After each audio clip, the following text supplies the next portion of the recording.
মাননীয় স্পিকার, কিছুক্ষণ আগে আমাদের সর্বশ্রদ্ধেয় মাননীয় সংসদ আন্দালিব রহমান পার্থ যখন বক্তব্য দিচ্ছিলেন, উনি যখন বললেন যে সংবিধান যারা ছুঁড়ে ফেলতে চায় তাদেরকে স্বাধীনতা বিরোধীর সাথে উনি অ্যালাইন করলেন, ট্যাগ করলেন মাননীয় স্পিকার। এবং তখন ট্রেজারি বেঞ্চের সম্মানিত মাননীয় মন্ত্রী যারা ছিলেন তারা সেটাকে টেবিল চাপড়িয়ে সেটাকে সমর্থন দিলেন। মাননীয় স্পিকার, গণতন্ত্রের জন্য যিনি আপোষহীন লড়াই করে গিয়েছেন বেগম জিয়া, উনি বলেছিলেন যেদিন জনতার সরকার প্রতিষ্ঠিত হবে, যেদিন এই পার্লামেন্ট জনতার সরকারের কাছে যাবে, এদিন এই সংবিধানকে ছুঁড়ে ফেলা হবে। ট্রেজারি বেঞ্চের যে মন্ত্রীরা ছিলেন তারা দীর্ঘদিন, তাদের সারা জীবন তারা বেগম জিয়ার সাথে রাজনীতি করেছেন। এই সংবিধান ছুঁড়ে ফেলার সাথে স্বাধীনতা যুদ্ধাপরাধীর অ্যালাইন করার যেটার হাততালি তারা দিয়েছেন, সেটির মধ্য দিয়ে বেগম জিয়াকে তারা মূলত অপমান করেছেন কিনা তারা সেটা ভেবে দেখবেন। মাননীয় স্পিকার, আমি বক্তব্য দেওয়ার জন্য অনেক কিছু রেডি করে নিয়ে এসেছিলাম। আমরা আইনমন্ত্রী বলেছেন রুশু করার জন্য, তারপরে হফস করার জন্য, মদিনা সনদ পড়ার জন্য পড়েছিলাম। কিন্তু আন্দালিব রহমান পার্থ সাহেব যে বক্তব্য দিয়েছেন, আমরা ক্লাস 8-9-এ যে ডিবেট করতাম সেটি রিভার্টাল দিলে 20 মিনিট সময় লাগবে। মাননীয় স্পিকার, আমি ওনার বক্তব্যে রিভার্টাল দিচ্ছি। উনি বলেছেন যে আমি কোট করছি, উনি বলেছেন 72-এর সংবিধানের কিছু কিছু বিষয়কে ওনারা সম্মান দিয়েছেন। তার মানে কিছু কিছু বিষয়কে ওনারা সম্মান দেয় নাই। তার মানে এই অভ্যুত্থানের পরে এই সংবিধানের কিছু অংশ ওনারা মেনেছেন, কিছু অংশ ওনারা মানেন নাই। ওনারা কেবল ওই অংশটাই মেনেছেন যে অংশটা ওনাদের পক্ষে গিয়েছে, যে অংশটা ওনাদের বিপক্ষে গিয়েছে এই অংশটা ওনারা মানেন নাই। মাননীয় স্পিকার, এই ধরনের প্রকৃতি সম্পন্ন যারা আছে বাংলাদেশের পার্লামেন্ট, যারা দেখছেন তারা সিদ্ধান্ত নেবেন, যারা কখনো কখনো কনফরমিস্ট, যারা কখনো কখনো রিফর্মিস্ট, তারা মূলত অপরচুনিস্ট।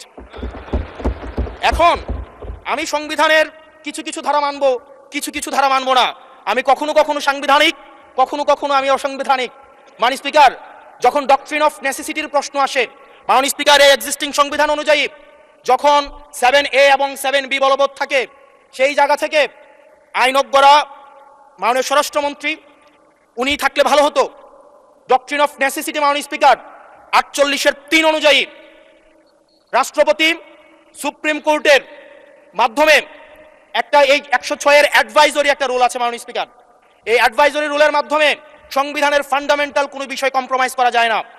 মাননীয় স্পিকার, যদি আমি এই সংবিধান মানি তাহলে এই অন্তর্বর্তীকালীন সরকারের বৈধতা প্রশ্নবিদ্ধ হয়। মাননীয় স্পিকার, মাননীয় স্পিকার, যদি এই সংবিধানকে আমি ধারণ করতে চাই, মেনে চলতে চাই, সেদিন 64 বিধি অনুযায়ী অ্যাটর্নি জেনারেল নিয়োগ দেওয়া হয়েছিল 6 আগস্ট। মাননীয় স্পিকার, এই সংসদে প্রশ্ন রাখতে চাই, তৎকালীন বর্তমান রাষ্ট্রপতি চুপ্পু, তখন বলা হয়েছে অ্যাটর্নি জেনারেল নিয়োগ দেওয়ার ক্ষেত্রে প্রধানমন্ত্রীর সাথে আলোচনা করতে হবে।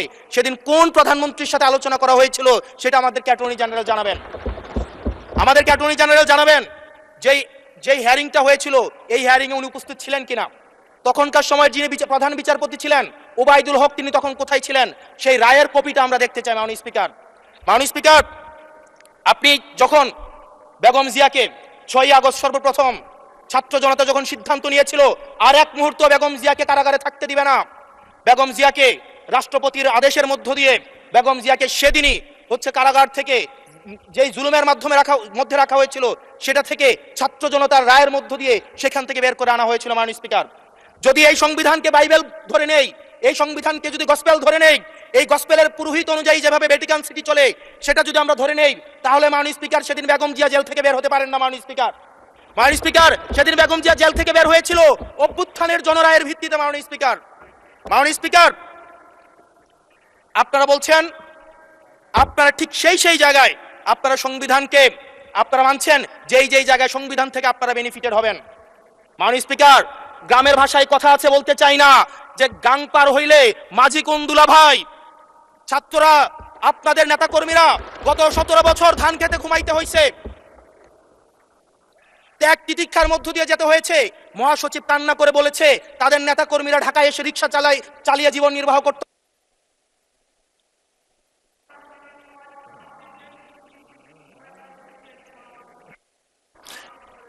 এক মিনিট বলেন। মাননীয় স্পিকার, আজকে দেখেন, আজকে লক্ষ লক্ষ নেতাকর্মী তাদের রক্ত দিয়েছে। ফ্যাসিবাদ বিরোধী প্রত্যেকটি রাজনৈতিক দল, কোন রাজনৈতিক দলকে বিশেষভাবে আমি আলাদা করতে চাই না, ফ্যাসিবাদ বিরোধী প্রত্যেকটি রাজনৈতিক দলের রক্ত, শ্রম, ঘামের মধ্য দিয়ে এই হাসিনার পতন হয়েছে। এই হাসিনার পতনের পরে যখন জনরায়, মাননীয় স্পিকার, যখন জনরায় কখনো কেতাবের কাছে মাথা নত করে না। এটা ভ্যাটিকান সিটি নয় যে গসপেল অনুযায়ী হচ্ছে দেশ পরিচালিত হবে। 68% জনগণ তারা সিদ্ধান্ত জানিয়ে দিয়েছে এই সংবিধানের যেই বেসিক স্ট্রাকচারাল জায়গায় কোন জায়গাগুলোতে রিফরমেশন আনতে হবে। মাননীয় স্পিকার আন্দালিব রহমান পার্থ সাহেব বলেছেন যে অর্ডারে নাকি হচ্ছে সংবিধান সংস্কার পরিষদের গঠনটা নাই। উনি যদি একটু পরিশ্রম করতেন, জাস্ট একটা পাতা উল্টাইতেন, একটা পাতা পরেই বলা হয়েছে সংবিধান সংস্কার পরিষদ গঠন যদি হেজযুক্ত। ধন্যবাদ মাননীয় সদস্য, ধন্যবাদ।